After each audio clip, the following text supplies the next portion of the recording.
My twin spent 3 months pretending to be me, maxed out credit cards in my name, left taunting notes after breaking in, then showed up with a lawyer demanding I owe her. So I pulled an Uno reverse in the most devastating way possible. My twin sister was better than me at everything, and she made sure we all knew it. It all started with a scoop of ice cream when we were 6 years old. I had chosen the rainbow sherbet, while she chose mint chocolate chip. Mine tasted like vomit that had been dipped in a toilet filled with diarrhea, and I threw it out straight away. Meanwhile, hers tasted amazing. "Good job!" our parents yelled. "We always knew you were the better twin." They laughed like it was a joke, but I knew it wasn't. Fast forward to 9th grade, when we had our first set of finals. Vanessa had gone on and on about how studying was a waste of time and she'll only be young once. Well, I was studying in my room at 2 a.m. when she burst through the door looking for a charger. As soon as she saw me in front of my open textbook, she froze and stood like a deer caught in headlights. "You're studying? What the F?" I just rolled my eyes and shut the door. Over the next few days, Vanessa was practically glued to the books. At first, I was happy for her, until the results came out. I didn't even have to ask what she got, because she came running up to me and waved the piece of paper in my face. "Haha, you fat bitch, I got an A+.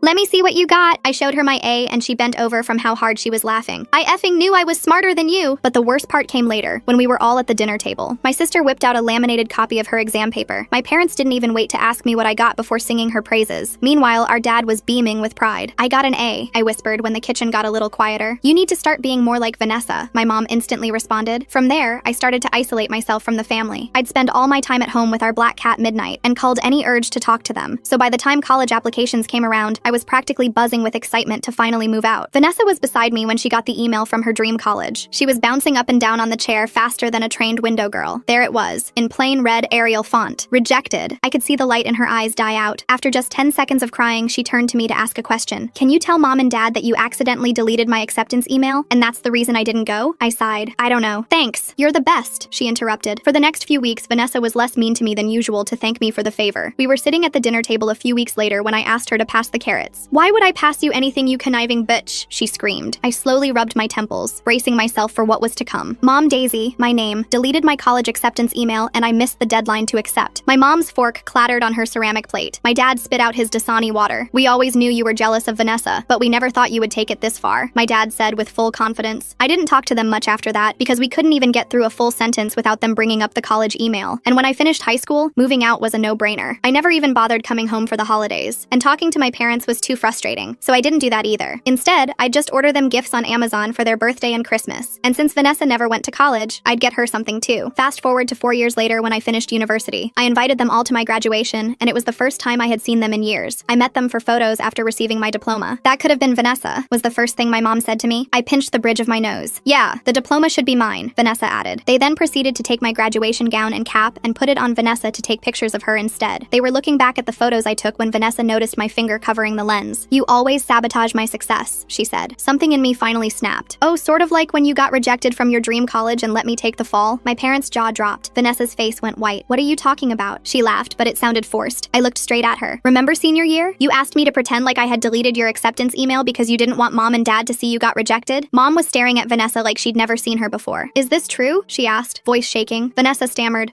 Well, not really, but kinda, I guess you could say." She was then cut off by my dad walking over and giving me a hug before whispering, "I'm sorry." I gently pushed him off me, grabbed my gown, and drove back to my dorm. Good riddance. The next day, I went to check my bank account to see if I could pay to get my graduation gown ironed, and that's when I saw it. My account had been drained on useless shite. $213 at the Container Store, $370 at Chuck E. Cheese. Anger boiled my blood. I instantly knew Vanessa was behind it. I scrolled through the transactions, each one making my stomach drop further. The dates went back 3 months. 3 whole months of her bleeding me dry while I was too busy with finals to notice. My hands shook as I grabbed my phone and called the bank. The representative put me on hold for what felt like hours. I paced around my tiny dorm room, stepping over graduation decorations I'd never gotten to use. When she finally came back, her voice was apologetic, but firm. They needed proof the transactions weren't authorized. Without it, I was stuck. I hung up and immediately started changing all my passwords. Amazon, Netflix, everything. Then it hit me. We'd shared an Amazon Prime account back in high school. She must have saved my card information from when I'd let her order something years ago. My phone buzzed. A text from Vanessa. "You embarrassed me at your graduation. Consider this payment for emotional damages." I screenshot it immediately. Then another text came through. "Mom and dad agree you owe me." My fingers flew across the keyboard, logging into my bank app to freeze all my cards. The damage was already done, but at least she couldn't take any more. I started a fraud report online, uploading the screenshot as evidence. Chuck E. Cheese. That transaction stood out like a sore thumb. Vanessa didn't have kids, and neither did any of our cousins. I called the location, pretending to be checking on a birthday party reservation. The manager was helpful, confirming they had security footage from that date. I drove there immediately. The manager, a tired-looking woman named Victi, pulled up the footage on her ancient computer. There was Vanessa, Vanessa, clear as day, using my card at the register. She was buying pizza and tokens with some friends I didn't recognize. Victi let me record the screen with my phone after I explained the situation. Back in my car, I checked my email. 3 new messages from my parents. I didn't even open them. I knew what they'd say. It was always the same story. Vanessa was the victim. I was the villain. My phone rang. Mom. I let it go to voicemail, then listened to the message. Daisy, you need to apologize to your sister. She's been crying all day. You've ruined her mental health with your lies. Call us back immediately. Another call came through. Dad this time. I declined it and blocked both their numbers temporarily. I needed space to think. The next morning, I woke up to pounding on my door. My roommate had already left for summer break, so I was alone. I checked through the peephole but saw nobody. When I opened the door, there was a pile of mail that had been shoved under. Credit card rejection letters, all addressed to me, all for cards I'd never applied for. My blood ran cold as I ripped them open. 5 different companies, all applications submitted in the last week, all using my social security number. I called each company, my voice getting more frantic with each conversation. 2 cards had actually been approved before the others caught the fraud. Both maxed out within days. Designer handbags, shoes, jewelry, thousands of dollars of debt in my name. I set up fraud alerts on all 3 credit bureaus, but the damage was spreading. While on hold with Experian, I opened Instagram. Vanessa had created a new account. Vanessa's Closet, authentic designer goods. She was selling everything she'd bought with my stolen identity. I created a fake account and messaged her, pretending to be interested in a Louis Vuitton bag. She responded immediately with payment details and pickup information, her apartment address. Screenshots of everything went straight into my evidence folder. That afternoon, I heard voices in the hallway, familiar voices. I looked through the peephole to see my parents and Vanessa walking toward my door. How did they even get into the building? They knocked, and I stayed silent, recording on my phone through the door crack. "We know you're in there," Mom called out. "The RA let us in. Open up." I cracked the door but kept the chain on. "What do you want?" Dad held up a folder. Vanessa's lawyer drew up some papers. "You just need to sign saying you authorized all the purchases." "Are you insane?" I couldn't help but laugh. Vanessa pushed forward. "Just sign the papers, Daisy. This is getting ridiculous." "You stole my identity." "I didn't steal anything," she screamed. "You owe me. You've always had everything handed to you." "Handed to me? I worked for everything while I what? While I got rejected from college? While you rubbed your success in my face? I deserve compensation. I took what was mine." I kept recording, my phone hidden behind the door. Mom tried to calm her down, but Vanessa was on a roll. 4 years. 4 years you were gone living your perfect college life while I was stuck here. So yeah, I used your stupid card. You can afford it with your fancy degree. Vanessa! Dad tried to stop her, but she kept going. "What's a few $1,000s to Miss Perfect? You probably didn't even notice until now." I slowly closed the door in their faces and immediately saved the recording to 3 different cloud services. Their pounding and yelling continued for another 10 minutes before security finally showed up. That evening, I met with my friend Nicholas from law school. He'd graduated a year before me and was working at a small firm downtown. Over coffee, I showed him everything. "This is serious identity theft," he said, drafting cease and desist letters on his laptop. "You need to file police reports immediately." We spent the next 2 hours preparing documentation. Nicholas offered to represent me pro bono, furious that someone would do this to a friend. By the time we finished, I had a stack of official letters ready to send. The next morning, I woke up to 17 missed calls from my boss. My stomach dropped as I called him back. "Daisy, thank God. We got a call yesterday saying you were quitting effective immediately. I figured something was off since you just graduated, but HR was ready to process it." My hands trembled. "I never called. I'm not quitting. I figured as much." The person calling didn't sound professional at all. Kept ranting about how you didn't deserve the job. "Can you come in today to sort this out with HR?" I drove to the office in my pajamas, not even bothering to change. The HR manager, Klaus, pulled up the phone records. The call had come from Vanessa's cell number. She hadn't even tried to hide it. "We'll need you to file a formal complaint," Klaus said. "This is serious. Someone impersonating an employee to damage their career? We've never seen anything like this." I spent 3 hours in that office, filling out forms and giving statements. They assured me my job was safe, but I could see the concern in their eyes. What kind of family drama was I bringing to their company? On my drive home, my phone buzzed with a Facebook notification. My ex-boyfriend from sophomore year, Cole, had messaged me. "Hey, this is weird, but I think someone is pretending to be you on a dating app. They're asking really strange questions about your personal life. Thought you should know." My heart sank. I called him immediately. "Cole, what kind of questions?" "Like, really specific stuff about your routines, where you keep important documents, if you have any compromising photos from college." I knew it wasn't you because the grammar was all wrong. I explained the situation, and Cole agreed to play along to help me gather evidence. Within an hour, fake Daisy had sent him dozens of messages trying to dig up dirt for blackmail. That night, I installed a security camera in my dorm room and changed my locks. The building manager wasn't happy about it, but when I explained the situation, he made an exception. I also ordered a small safe for my important documents. 2 days later, I came back from grocery shopping to find my door slightly open. The new lock had been picked. Inside, my room was ransacked. Drawers pulled out, papers everywhere. My passport and birth certificate were gone from my desk drawer, but they'd missed the camera. I pulled up the footage on my phone. There was Vanessa, clear as day, using a key to enter. A key only my parents had. She spent 20 minutes going through everything, taking photos of my bank statements, stealing documents. She even left little notes around the room. "You can't hide from family," on my mirror. "Give up," on my laptop screen. I called the police immediately. Officer O. Victoria took my statement while her partner dusted for fingerprints. They were particularly interested in the security footage. "This is breaking and entering, theft, and identity fraud," she said. "With all this evidence, we can definitely move forward with charges." While waiting for the police report, I reached out to Vanessa's high school best friend Vita on Facebook. We'd been friendly back in the day, and she'd always seemed to see through Vanessa's act. Vita called me within minutes. "Oh my god, Daisy, I've been waiting for someone to finally stand up to her. She did this to her college roommate too. Stole her credit card and ran up charges, then convinced everyone the roommate was lying. Would you be willing to make a statement?" Absolutely. I have text messages where she bragged about it. She thought it was hilarious. Over the next week, I built my case methodically. Bank records, security footage, witness statements, the recording of her confession. My lawyer friend Nicholas helped me organize everything into a comprehensive file.